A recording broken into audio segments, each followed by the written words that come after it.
For many people, getting their hands into the earth, listening to the sounds of birds and connecting with nature are some of the happiest moments of the week. But as we age, or for people with a disability, maintaining the garden can become challenging. Having a garden mate to garden with can sometimes help people to continue gardening. I'm Lena Pickering, coordinator of Still Gardening. Still Gardening is a non-profit community program based in Hobart that assists older people and people with disabilities to continue gardening. We're now into our 4th year, and we've been working steadily with clients in the Hobart and Glenorchy council areas, enriching lives, making gardens flourish, and keeping bodies active and healthy. We do this with a team of inspiring and dedicated volunteers who make great things happen.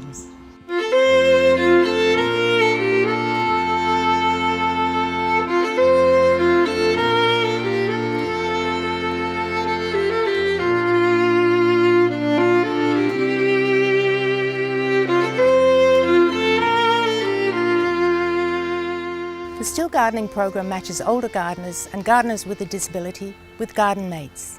Garden mates are volunteers who support other people with their gardening and give encouragement to keep on gardening. Referrals for a garden mate can be made through health professionals, service providers, family and friends, or self-referral. Demand for our services continues to be high, and we welcome any new volunteer garden mates. We're even expanding our focus to support the development of garden mates programs in other parts of the state. To find out more about the Still Gardening program, keep watching.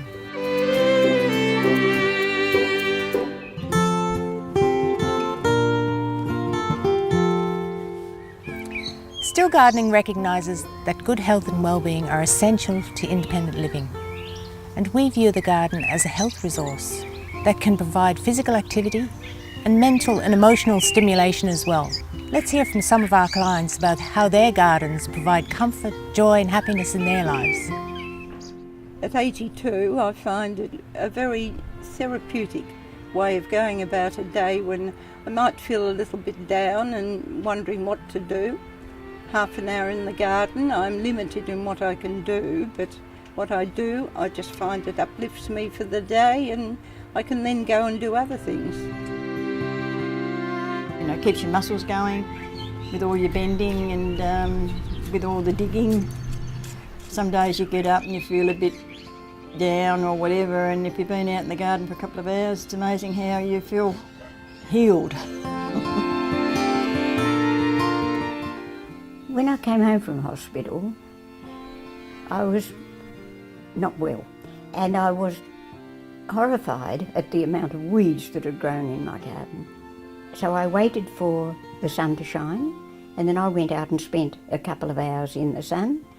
Again, the sun was good. I'd had 3 months inside, and weeded say a square metre, or yes, and gradually I cleared it. It certainly helped me get better. I love to see the colour and the beauty, and I love being in the sun. It makes me feel good to be sitting outside.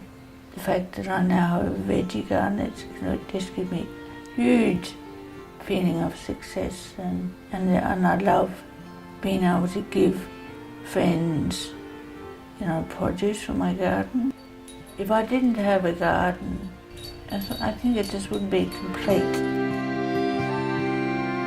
Gardening's always been a great hobby of mine. I like growing things from cuttings and snips and things like that, and swapping things. And a lot of my garden things I can look at in the garden, and I can relate to a certain person who has given me that, or I've exchanged another plant for. It's really a friendship garden. I started gardening a couple of weeks after I was married in 1947. We've been gardening ever since.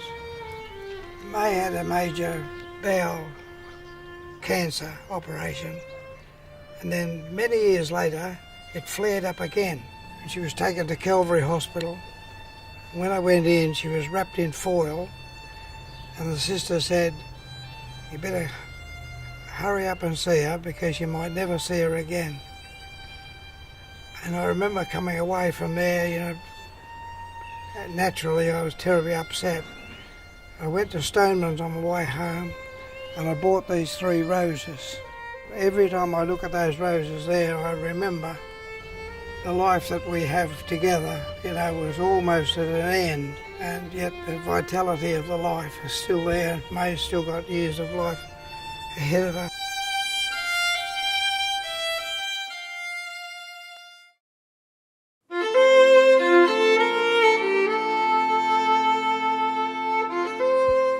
At Still Gardening, we recognise the huge benefits that people get from actively gardening. But with age or with a disability, the garden can become challenging. And sometimes changes are needed to make the garden more manageable. It has become challenging in as much as now that I'm getting older and I've got osteo, I find trying to lift things now very difficult.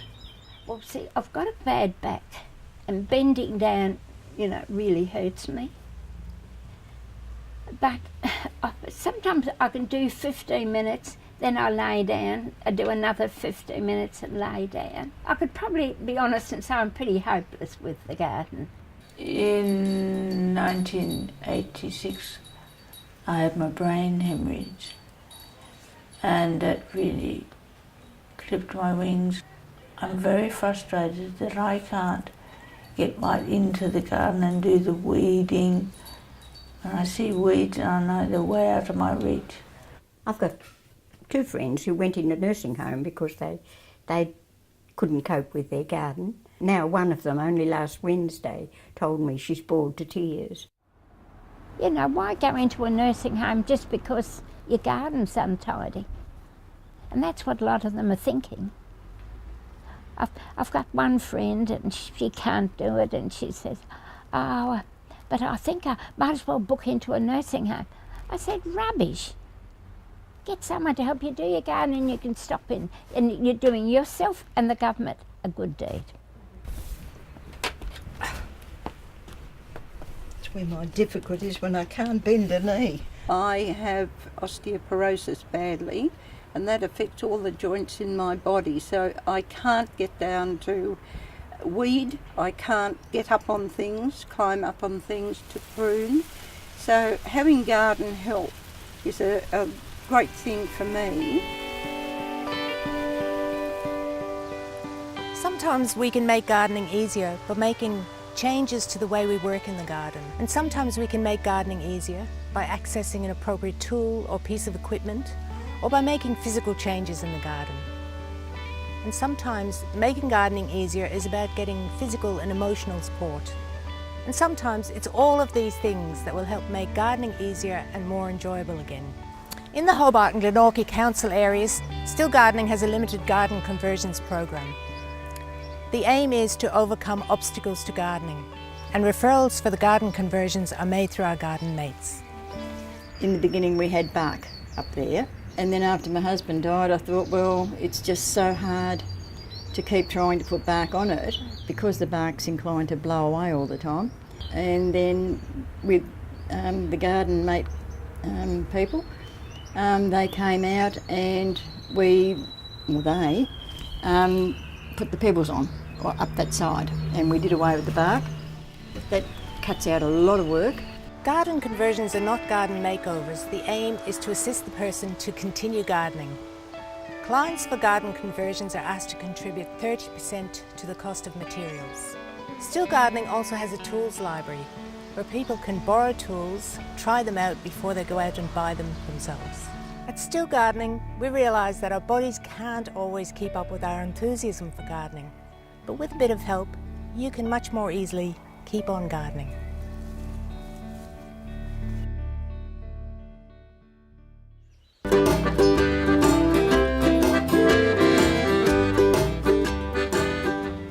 Our garden mates are people who relish gardening and are keen to help older people and people with disabilities stay healthy so they can stay in their own homes.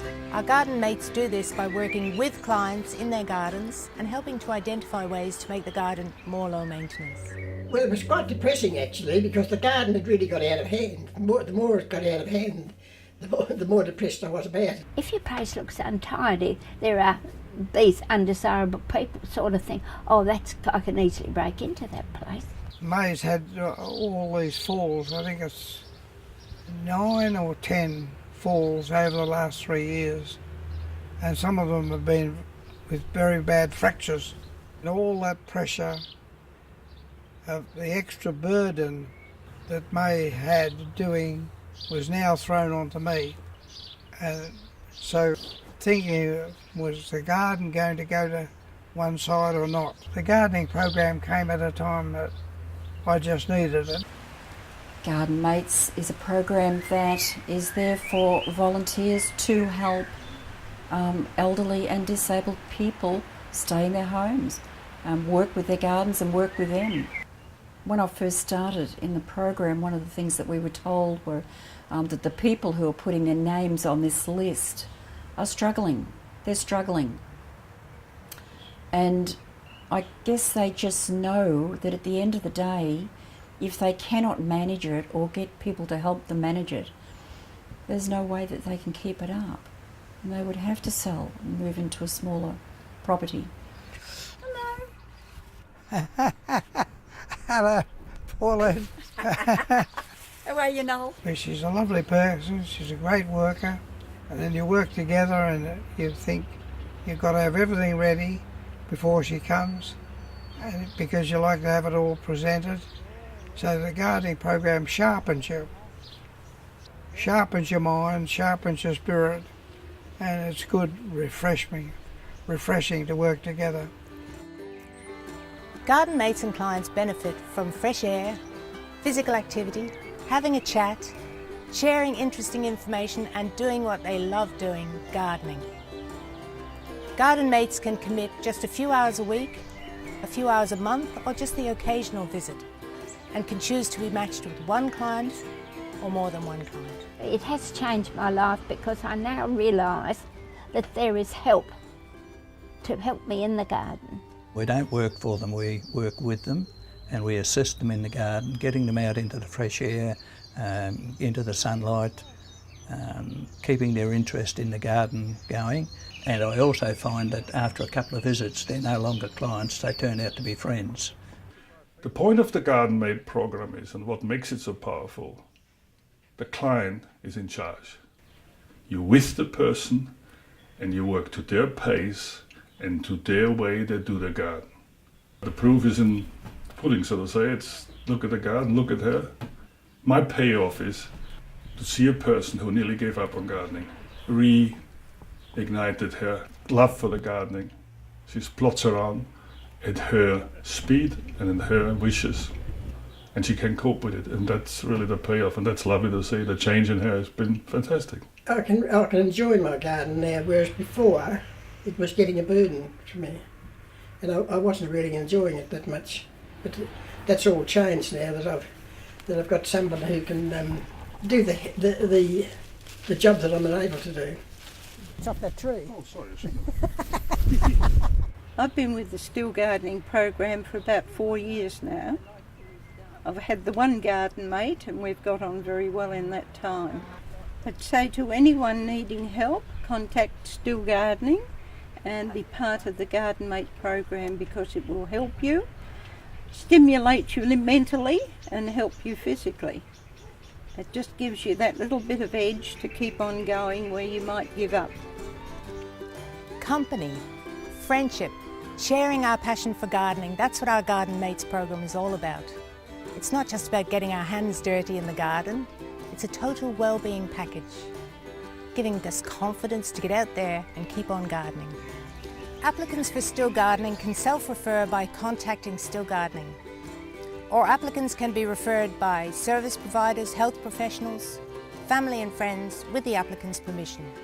Once we receive the application, our friendly project officer will contact you and arrange to visit your home to chat about gardening needs and have a look at the garden.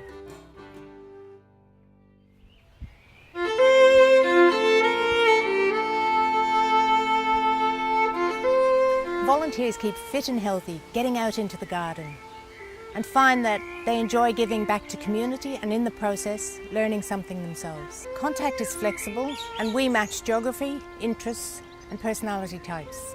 I find that if you retire and you vegetate, if you sit down watching TV or you end up at the pub, you don't end up in the world for very long.